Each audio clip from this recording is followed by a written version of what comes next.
बिस्मिल्लाहिर्रहमानिर्रहीम।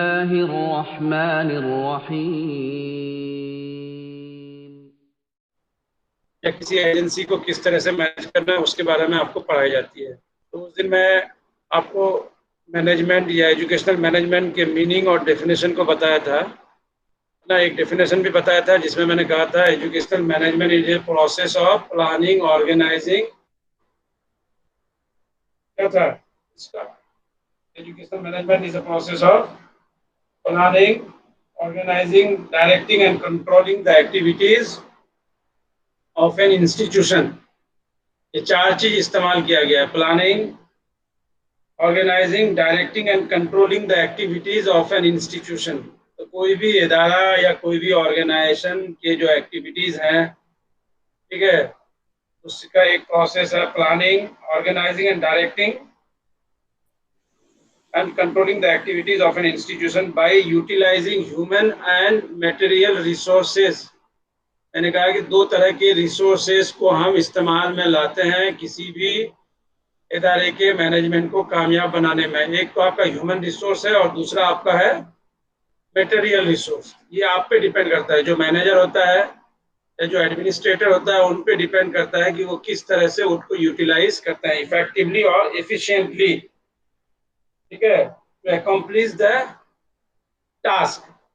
जो भी गोल हम सेट करते हैं या जो भी एम्स हमारा है, जो भी ऑब्जेक्टिव हम तय करते हैं, उस ऑब्जेक्टिव को हासिल करने के लिए और किस तरह से इफेक्टिवली और एफिशिएंटली हासिल करने के लिए जो भी रिसोर्सेज अवेलेबल है, चाहे वो रिसोर्स फिजिकल रिसोर्स हो जिसमें आपका इंफ्रास्ट्रक्चर है, प्लेग्राउंड है, या दूसरी तरह की लैब है, लेबोरेटरी है, तमाम चीजें आपके फिजिकल या मटेरियल रिसोर्सेज में आते हैं, या फिर जो ह्यूमन रिसोर्स है।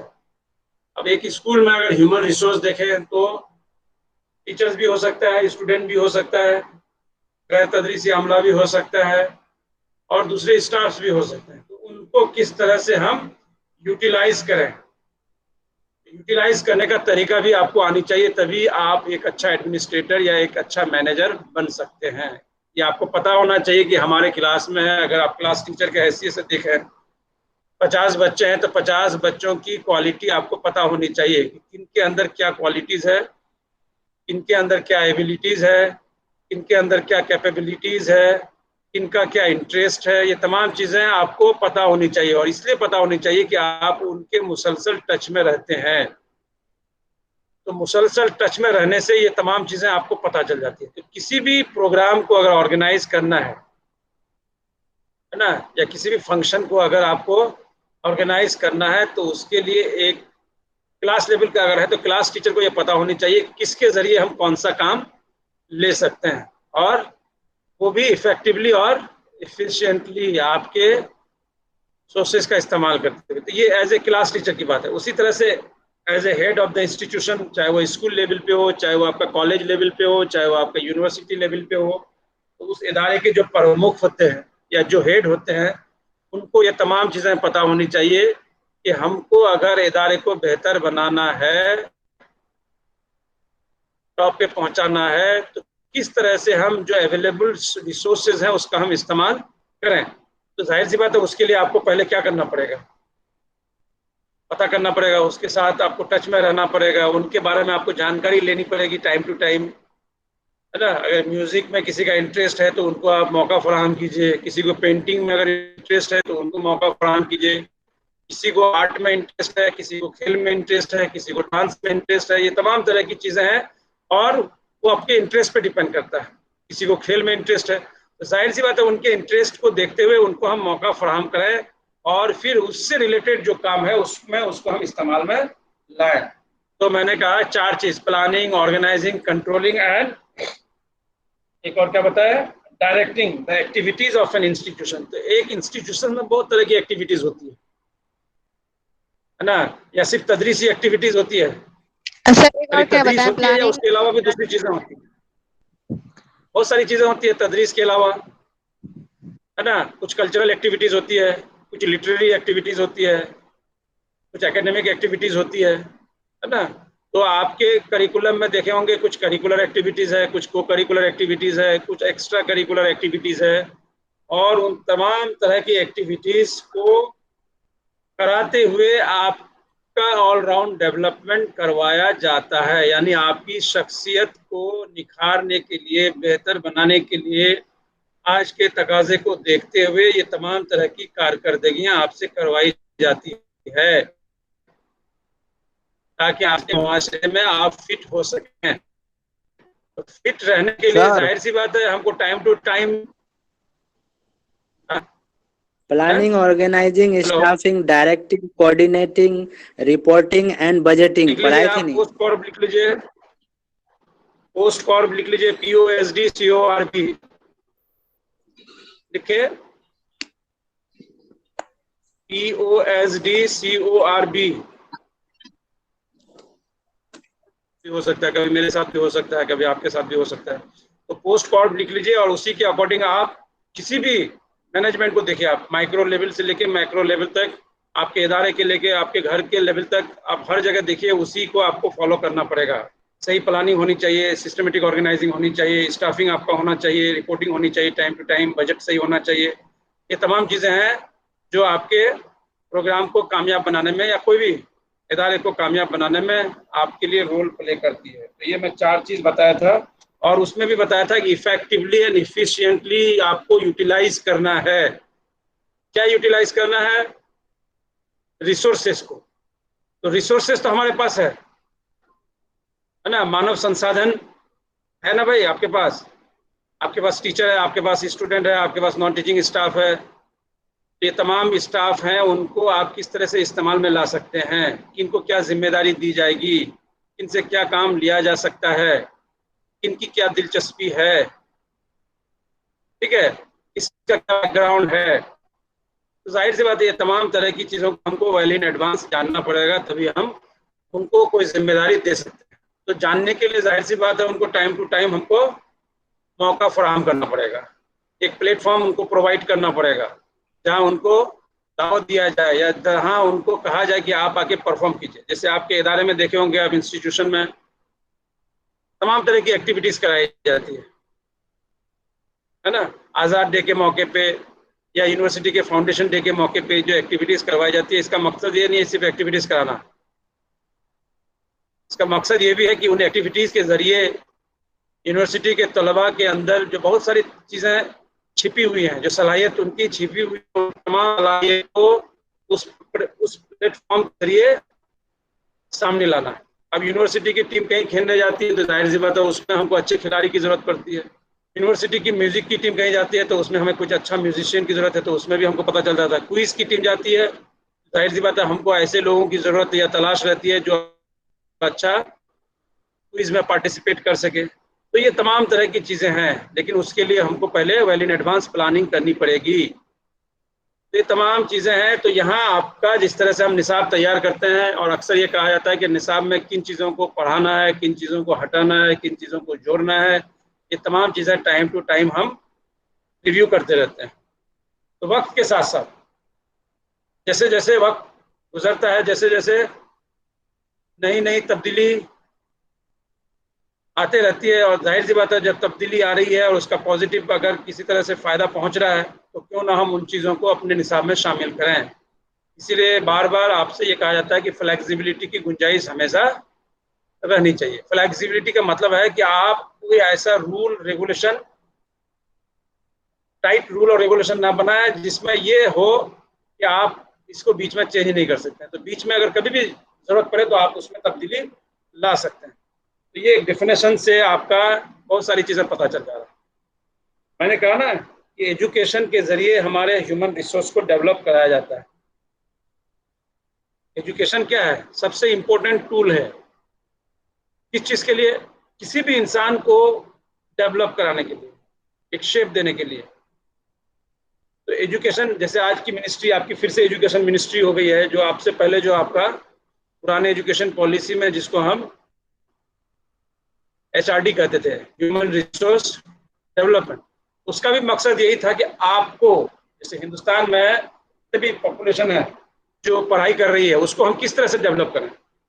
टेक्नोलॉजी के मैदान में अगर डेवलप कराना है तो उस मैदान में उससे रिलेटेड इदारे या नई नई टेक्निक को हम किस तरह से इनकॉर्पोरेट करें। तो आईआईटी है, मैनेजमेंट के मैदान में आईआईएम है ना, मेडिसिन के मैदान में एम्स है, टीचिंग के मैदान में अलग अलग तरह की यूनिवर्सिटीज़ है। तो बहुत सारे ऐसी यूनिवर्सिटीज़ है जो स्पेसिफिकली एक पार्टिकुलर चीज़ के लिए बनाई गई है।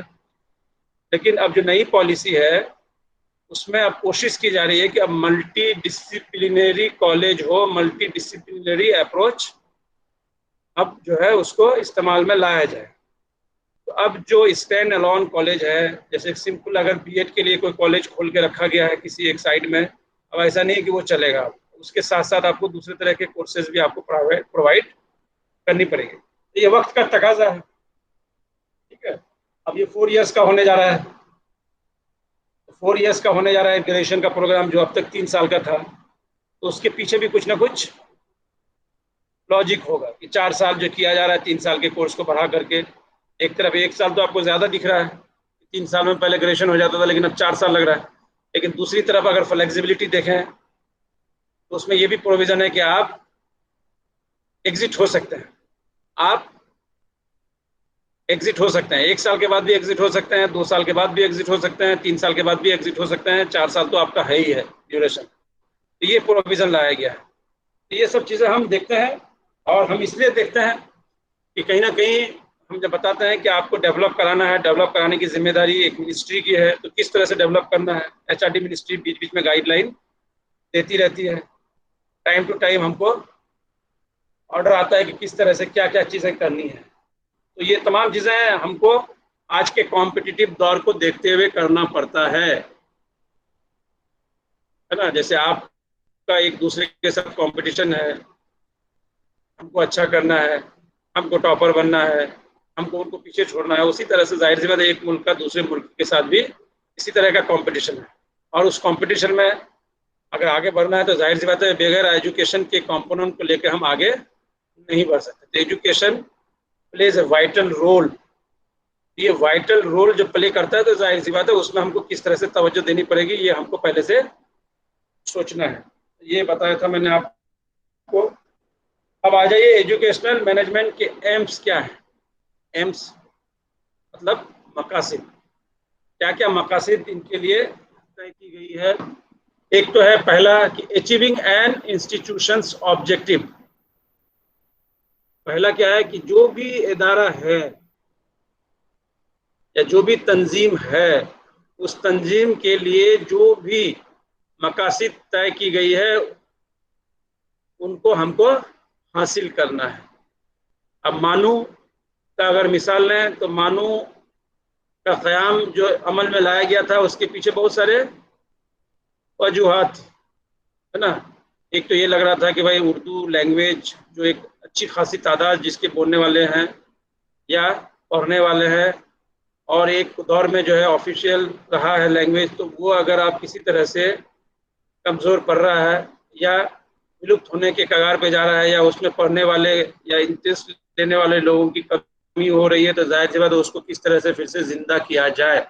तो ज़िंदा करने के लिए जाहिर सी बात है हम पहले इस तरह का एक प्लेटफॉर्म प्रोवाइड करें। दूसरा उर्दू ज़रिए तालीम। अब जैसे अभी भी अब नई जो पॉलिसी है उसमें भी यही बात की गई है कि मादरी ज़बान बहुत अहम रोल प्ले करता है, और प्राइमरी लेवल की जो तालीम है उसमें अब भी ये कहा गया है कि बच्चों को आप मादरी ज़बान में तालीम दें।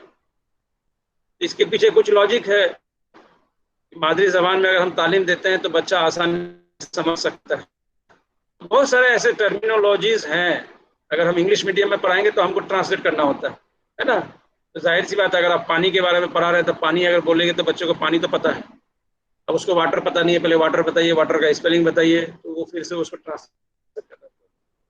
तो प्राइमरी लेवल में हम कोशिश करते हैं कि बच्चों को उनकी मादरी ज़बान में तालीम दें, ठीक है। और हिंदुस्तान के बारे में जैसे ये बताता है कि डाइवर्सिफाइड कंट्री है, कंट्री एक है लेकिन अलग अलग तरह के कल्चर के लोग हैं, अलग अलग ज़बान के बोलने वाले लोग हैं, अलग अलग ड्रेस पहनने वाले लोग हैं, अलग अलग खान पान वाले लोग हैं। जाहिर सी बात है हर तरह की डिफरेंसेस आपको दिखने को मिलता है। लैंग्वेज अलग है, डायलेक्ट अलग है, कल्चर अलग है, खान पान अलग है ना। ये तमाम तरह के डिफरेंसेस होने के बावजूद हमको इंडिया को आगे बढ़ाना है। तो हम क्यों ना उनके लोकल जो भी रिक्वायरमेंट्स हैं या लोकल जो भी ज़रूरियात है या लोकल जो चीज़ें वहाँ राइज हैं, उन तमाम चीज़ों को क्यों ना हम पहले उनको बताएं। तो जाहिर सी बात है, लैंग्वेज भी उनका है, तो उनके लैंग्वेज में अगर उनको हम तालीम देते हैं तो वो ज़्यादा समझ सकता है। तो एक तो पहला एम ये है कि हम इंस्टीट्यूशंस की जो ऑब्जेक्टिव है, उस ऑब्जेक्टिव को अगर अचीव करना है तो ये पहला ऑब्जेक्टिव। कैसे ऑब्जेक्टिव को अचीव करना है, कैसे अचीव करेंगे? ऐसा तो नहीं है कि सिर्फ कागज में अगर ऑब्जेक्टिव लिखेंगे तो ऑब्जेक्टिव अचीव हो जाएगा, नहीं है। ऑब्जेक्टिव अगर हासिल करना है तो उसके लिए हमको क्या एक्टिविटीज करनी पड़ेगी ना भाई अब्दुल रहमान। यस सर, काम करना पड़ेगा उस पे। एक्टिविटीज कैसे करेंगे आप? एक्टिविटीज कराने के लिए पहले एक्टिविटीज को तो तय करना पड़ेगा ना,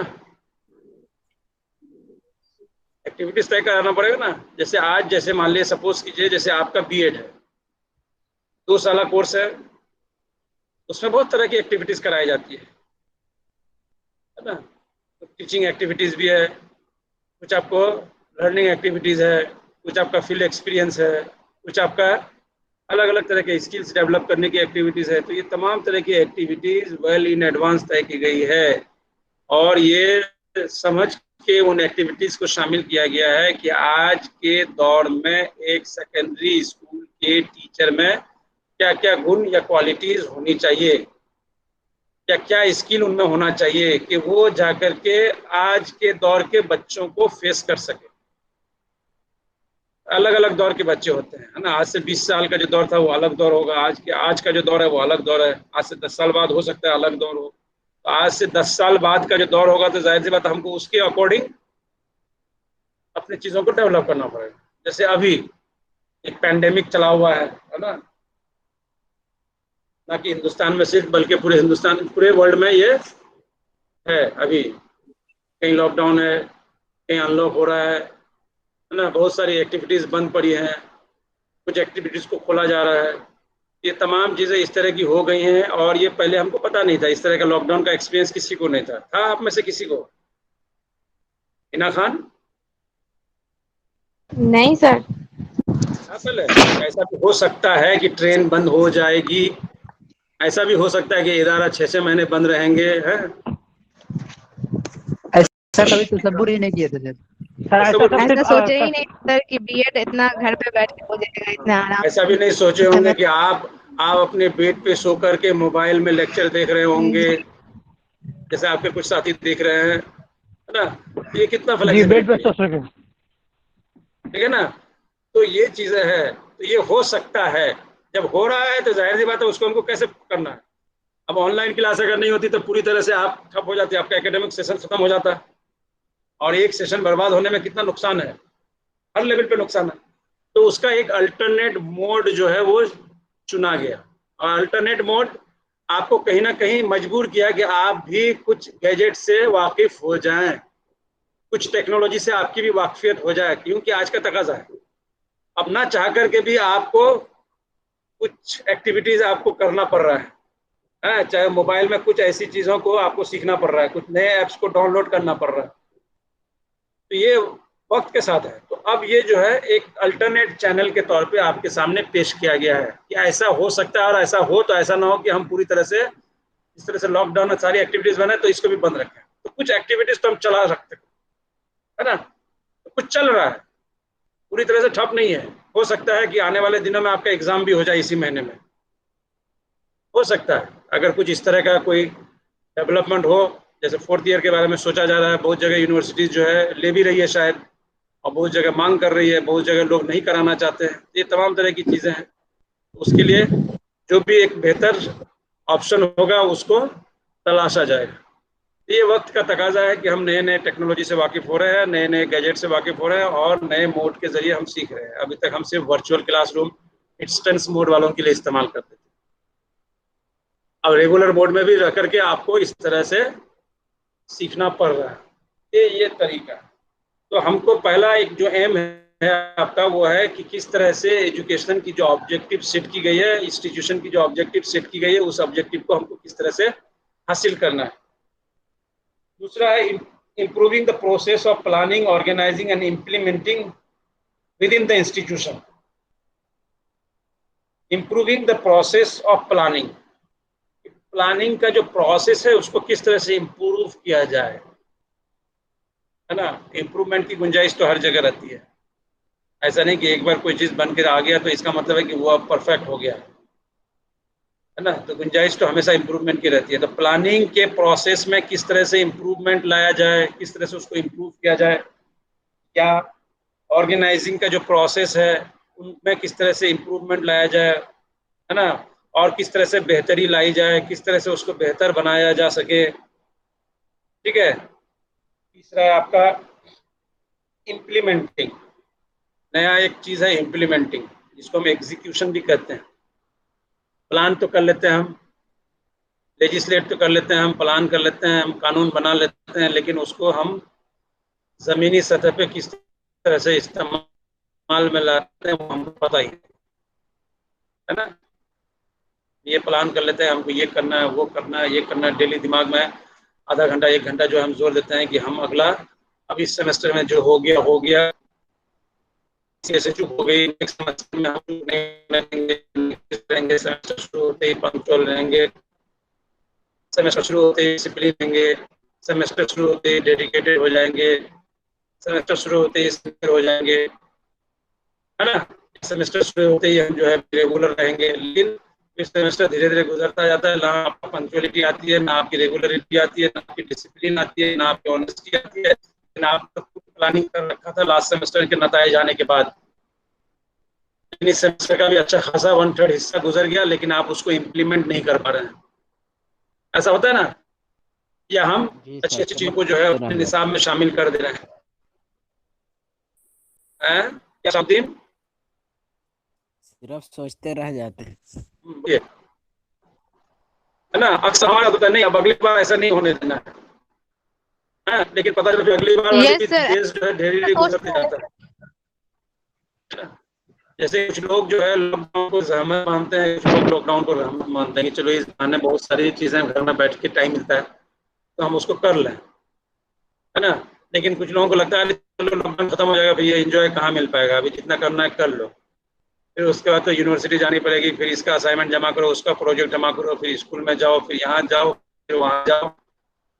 और कुछ लोगों का यह है कि चलो भाई वहाँ जाके जो करना है, लेकिन एक अच्छा मौका है तो क्यों ना हम लॉकडाउन का इस तरह करें, हम कुछ अपने मालूमात में इजाफा करें, कुछ में हम बेहतरी लाए। ये सब डिपेंड करते हैं। यहाँ भी है कि हम प्रोसेस को, प्लानिंग के प्रोसेस को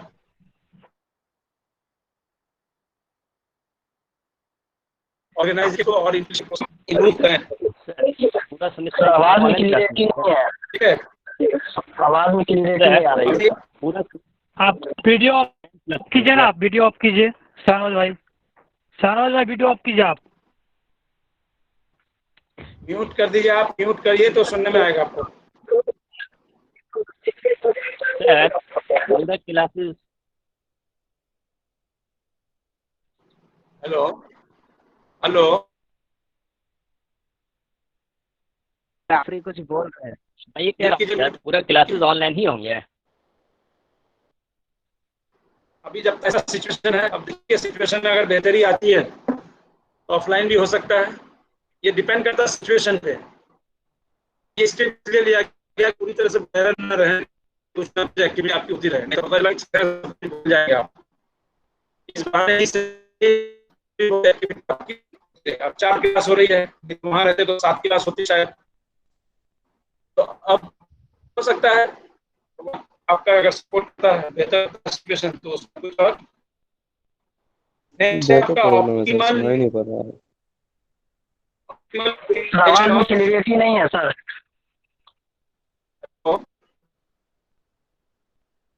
नेक्स्ट रिसोर्सेज, ठीक है, उसमें आपका हो सकता है, नॉन टीचिंग स्टाफ भी हो सकता है, टीचिंग स्टाफ भी हो सकता है, स्टूडेंट भी हो सकता है। सर आपकी आवाज नहीं आ आवाज रही, क्लियर नहीं आ रही। आवाज है सर, सुनाई नहीं पड़ रहा है क्या बोल रहे हैं सर। आवाज नहीं आ रही सर। आवाज में क्लियरिटी नहीं है।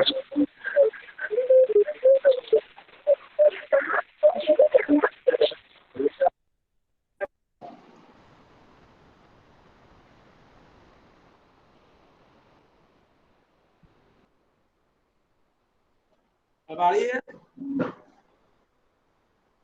जी हाँ, सर। अब्दुर्रहमान, जी सर, आ रही है। जी सर, आ रही है? जी सर।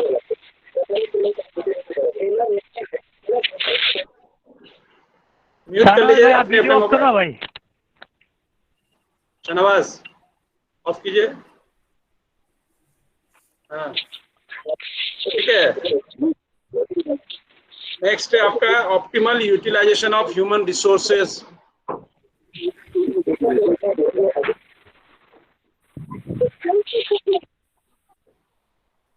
कौन है?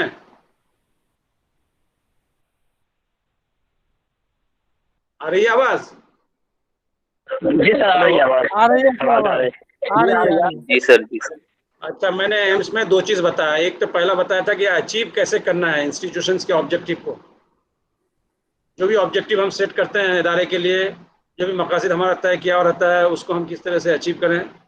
दूसरा मैंने बताया था किस तरह से इम्प्रूव करना है। इम्प्रूवमेंट की गुंजाइश हमेशा रखनी है, चाहे वो प्लानिंग में हो, चाहे वो ऑर्गेनाइजिंग में हो, चाहे वो आपका इम्प्लीमेंटेशन में हो। ये तमाम चीजें क्या एक प्रोसेस है। अब प्रोसेस का मतलब क्या होता है? प्रोसेस का मतलब क्या है? जारी रहने वाला अमल। डायनामिक है। जैसे लर्निंग क्या है? जैसे जारी लर्निंग क्या रहने है? वाला learning is a process. Process है। आप प्रोसेस। गोद से लेकर के, कोख से लेकर के कबर तक, आप जो है उस कबर में जाने से पहले तक आप कुछ ना कुछ सीखते रहते हैं। ये है प्रोसेस। अब ये डिपेंड करता है कि आप किस तरह से सीख रहे हैं। जी सैयद, ठीक है। तो उसी तरह से ये भी एक प्रोसेस है। प्लानिंग, ऑर्गेनाइजिंग, इम्प्लीमेंटेशन, ये सब प्रोसेस है। अब नेक्स्ट मैंने बताया optimal utilisation of human resources, कि जो भी ह्यूमन रिसोर्सेज इनमें इन्वॉल्व हैं या इस इदारे से जुड़े हुए हैं, उनका सही से यूटिलाइजेशन, यानी कम खर्च में, कम लागत में अच्छा उसको बनाना। जैसे आप लोगों का वर्क एक्सपीरियंस का कोर्स है वर्क एक्सपीरियंस आपके बीएड में सैयद? सर टीचिंग प्रैक्टिस है ना सर, टीचिंग प्रैक्टिस है। नहीं, टीचिंग प्रैक्टिस नहीं, मुजफ्फर साहब कराते हैं ना कुछ। जी, सॉन्ग वगैरह, आर्ट्स वगैरह दिखाते हैं। अभी शुरू नहीं।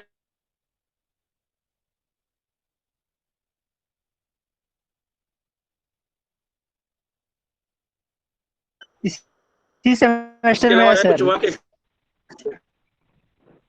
वर्क एक्सपीरियंस करवाया जाता है ना। जैसे फिनाइल बना सकते हैं आप, अगर आपके पास थोड़ी सी बहुत चीज़ें हो, उसके लिए आपको मार्केट जाने की ज़रूरत नहीं है, किसी पे डिपेंड रहने की ज़रूरत नहीं है। मोमबत्ती बनाने सिखाया जाता है आपको, अगरबत्ती बनाने के लिए सिखाया जाता है, हाथ धोने के लिए कम से कम साबुन बनाने के लिए सिखाया जाता है। छोटे छोटे सर डिपार्टमेंट बोल रहे सर, डिपार्टमेंट में तो नाम का बहुत सारी चीज है, लेकिन बहुत ज्यादा एक्टिव नहीं है। नहीं होगा। अब नए नए टीचर आ रहे हैं आपके, उसका फिर अपॉइंटमेंट हुआ है। कोई नहीं, जैसे मान लो सर कंप्यूटर की बात करें, लाइब्रेरी की बात, नहीं अभी भी आपके कुछ नए टीचर्स को की बात कर रहे हैं, बहुत ज्यादा फायदेमंद नहीं। अभी भी कुछ टीचर स्पोर्ट्स के लिए हम लोग थक गए थे, लेकिन मतलब मटेरियल मिलता ही नहीं था। अभी एक मैडम आई है ना, नसरीन मैडम, क्या कराती हैं वो? आप लोग को पढ़ाई या नहीं? नहीं सर, हम नहीं लोगों नहीं को सर, पता नहीं। नसरीन मैडम नहीं पढ़ाई है सर।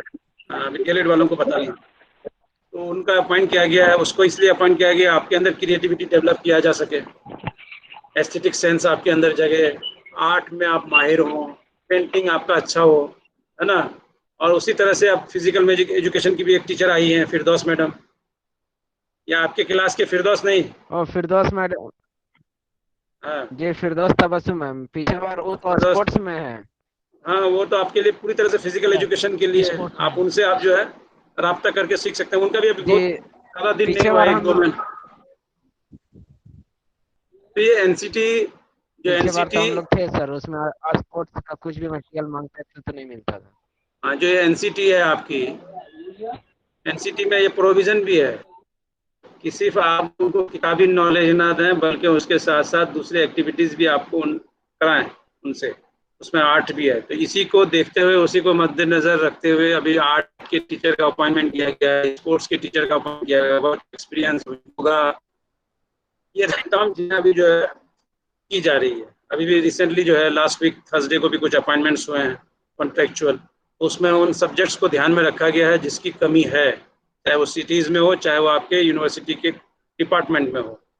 तो ये वक्त के साथ साथ जैसे है ना इम्प्रूवमेंट की गुंजाइश, तो प्लानिंग, एग्जीक्यूशन और ऑर्गेनाइजिंग, तो जाहिर सी बात है ये भी आपके इदारे के लिए, आपके डिपार्टमेंट के लिए भी आपका सुइटेबल है। तो अब भी ये गुंजाइश है, अब भी ये प्लानिंग की जा रही है, अब भी ये एग्जीक्यूशन की कोशिश की जा रही है कि जो चीज़ें कमी है उनको हम दूर करें। भले ही वो परमानेंट अगर फैकल्टी के तौर पे नहीं भी हो पा रहा है तो हम कोशिश करें कि कॉन्ट्रैक्ट से ही हम काम चलाएं, लेकिन उन चीज़ों को बच्चों को बताएं।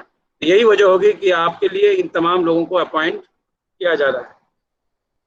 तो अभी जो मैं नेक्स्ट बताया था आपका, वो था आपका कि किस तरह से हम यूटिलाइज करें ह्यूमन रिसोर्सेस को। उसमें मैंने बताया जैसे कि एडमिनिस्ट्रेटर है, नॉन टीचिंग स्टाफ है, टीचिंग स्टाफ है ना, उसके अलावा आपके स्टूडेंट्स हैं, है ना। एडमिनिस्ट्रेटर के लिए भी ट्रेनिंग के इदारे हैं, ऐसा नहीं है। एडमिनिस्ट्रेटर को भी ट्रेनिंग लेनी होती है आफ्टर जॉब, जिस तरह से टीचरों को लेनी होती है प्रोफेशनल इम्प्रूवमेंट के लिए, अब प्रोफेशन में बेहतरी के लिए, उसी तरह से एडमिनिस्ट्रेटर्स जो भी हैं, चाहे वो हायर लेवल पे हों, चाहे वो लोअर लेवल पे हों, उनको भी इन सर्विस ट्रेनिंग दी जाती है ताकि उनके अंदर भी नई नई चीज़ों से, जो नई नई चीज़ें डेवलप हुई है, उनकी मालूमात को उनको फराहम करें, है ना, उसको भी स्किल्ड बनाएं, उनमें भी एफिशिएंसी लेके आएँ। तो ये प्रोसेस होने की वजह से ये तमाम चीज़ें पॉसिबल है। तो एडमिनिस्ट्रेटर का इस्तेमाल किस तरह से करें, स्टूडेंट्स को हम किस तरह से इस्तेमाल में लाएं, स्टूडेंट्स को हम किस तरह से टीचरों का हम किस तरह से इस्तेमाल करें, ठीक है, नॉन टीचिंग स्टाफ को हम किस तरह से इस्तेमाल करें, ये तमाम चीज़ें आपको आनी चाहिए। तो इसीलिए मैंने कहा कि utilisation of, optimal utilisation of human resources. उसका नेक्स्ट है आपका enhancing the efficiency and effectiveness of infrastructure. Enhancing the efficiency and effectiveness of infrastructure. Infrastructure क्या है सैयद?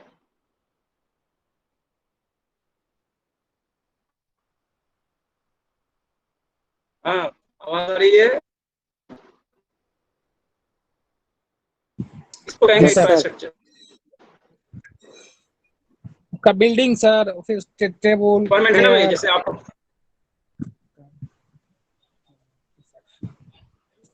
जैसे अगर एक बीएड कॉलेज हम खोल रहे हैं और उसी के पैरेलल में अगर हम एक पॉलिटेक्निक का कॉलेज खोल रहे हैं, दोनों के रिक्वायरमेंट एक है या अलग अलग है? दोनों का अलग अलग है। कुछ चीजें कॉमन होंगी, कुछ चीजें कॉमन होंगी, हाँ हाँ हाँ, लेकिन कुछ चीजों में आपको बहुत फर्क आएगा। लाइब्रेरी कॉमन हो सकती है, उनकी भी लाइब्रेरी हो सकती है, आपकी भी लाइब्रेरी हो सकती है, लेकिन लाइब्रेरी में जो किताबें हैं उनकी अलग हो सकती है, आपकी अलग हो सकती है। बिल्डिंग उनके लिए भी हो सकती है ना, आपके लिए भी हो सकती है, लेकिन बिल्डिंग में जो कुछ रूम्स हैं हो सकता है उनके लिए सेपरेट बनाया जा सके, उनको प्रैक्टिकल करना है ना, उनके लिए वर्कशॉप की ज़रूरत पड़ती है, उनके लिए ज़्यादा इंस्ट्रूमेंट की ज़रूरत पड़ती है, तो वो उनके रिक्वायर। तो ये तमाम चीज़ें क्या है आपके इंफ्रास्ट्रक्चर में आता है। इंफ्रास्ट्रक्चर का मतलब सिर्फ बिल्डिंग नहीं है, इंफ्रास्ट्रक्चर का मतलब सिर्फ सहूलियत बोलते हैं। बिल्डिंग। प्लेग्राउंड क्या है? प्लेग्राउंड क्या है? ढांचा सहूलियत सर। स्ट्रक्चर में ढाटा हुआ, स्ट्रक्चर मतलब ढांचा हुआ, लेकिन इंफ्रास्ट्रक्चर सहूलियत सर। इंफ्रास्ट्रक्चर उससे रिलेटेड जो भी है ना, आपको इसी कोर्स में आपको बताया जाएगा। स्कूल प्लांट है ना, स्कूल किस तरह का होना चाहिए, स्कूल किस शेप का होना चाहिए। अभी आपको लग रहा है कि कोई भी शेप बना दो स्कूल हो जाएगा, लेकिन उसमें एल शेप बनाना चाहिए कि यू शेप होना चाहिए कि टी शेप होना चाहिए कि एच शेप होना चाहिए, है ना भाई, अलग अलग शेप है।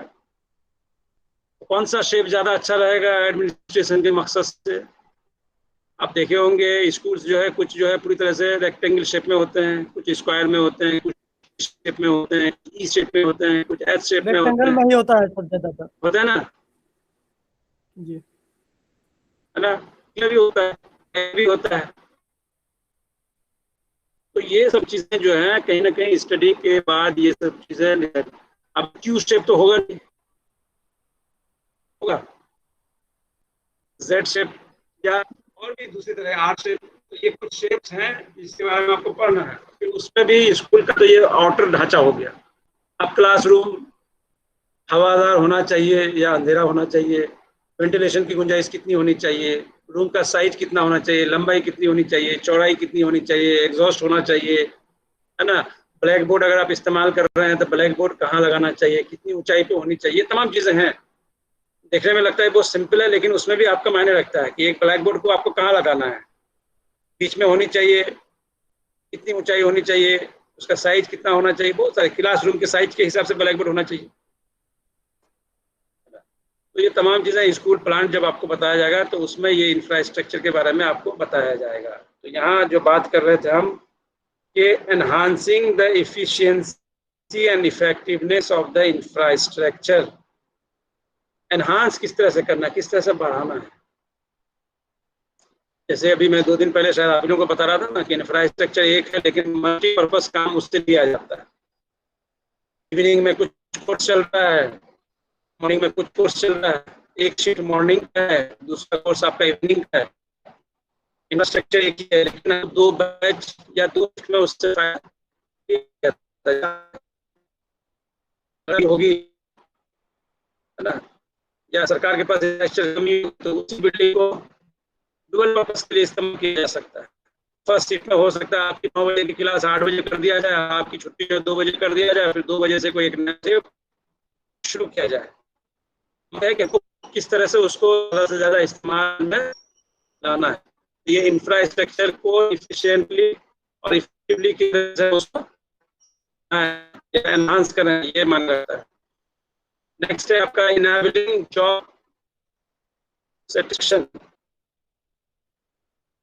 जॉब सेटिस्फैक्शन आवाज नहीं आ रही sir. Job satisfaction, job satisfaction नहीं है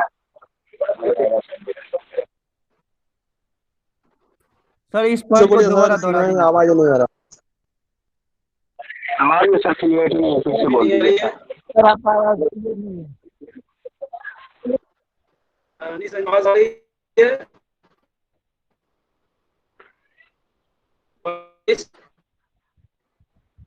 जी सर, आवाज नहीं आ रही है। नहीं आ रही है जी, अब आ रही को दोहरा है। दोबारा। कट क्या रही है सर? आ रही है आवाज?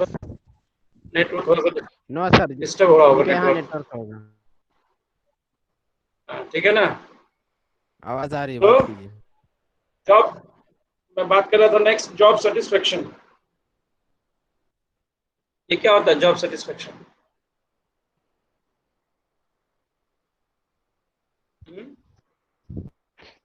हेलो सर, जो जॉब कर रहे हैं उसमें हमको पूरा मुकम्मल जो से क्या बोलते हैं इत्मीनान होना Satisfaction है, चाहिए, है ना? संतुष्टि। काम से ऐसा तो नहीं है। मतलब काम से और हाँ, काम से सेटिस्फेक्शन। ऐसा नहीं कि मजबूरी का नाम महात्मा गांधी है। ऐसा नहीं कि मजबूरी में हम टीचर बन गए तो काम गुजारना है ना। तो जाहिर सी बात है, अगर इंटरेस्ट होना चाहिए, इंटरेस्ट के साथ सर। तो इसीलिए कहता हूं अपने पेशे से लगाओ। पेशे से लगाओ कैसे पैदा होगा? कैसे आपका पेशे से लगाव पैदा होगा? जाहिर सी बात है, लगाव के लिए अगर लगाव किसी के साथ है आपका तो कहीं ना कहीं ऐसा है कि कुछ ऐसी कुव्वत है जो आपको अपनी तरफ अट्रैक्ट करती है। जब उसकी अहमियत करती है ना, जब उसकी की तरफ अगर आप अट्रैक्ट होते हैं, चाहे वो कोई इदारा हो, चाहे वो कोई चाहत सर, इंडिविजुअल हो, उस तरफ रहेगा तो अच्छा कर लेगा। अट्रैक्शन होना चाहिए ना उसकी तरफ। उसको अट्रैक्ट करने के लिए जाहिर सी बात आपको उस तरह का माहौल प्रोवाइड करना पड़ेगा, है ना। आप चाहें कि बेहतर क्वालिटी वाला टीचर प्रोड्यूस करें तो जाहिर सी बात है बेहतर क्वालिटी वाले स्ट्रक्चर भी उनको प्रोवाइड करना पड़ेगा। उनको सेटिस्फाई करने के लिए जो चीजें उनको भी आपको प्रोवाइड करना पड़ेगा। तो ये किसी आपको करना है। सबसे सर आज यहीं पे ब्रेक कर दीजिए सर, आवाज बिल्कुल भी नहीं आ रहा, कट कट के आवाज।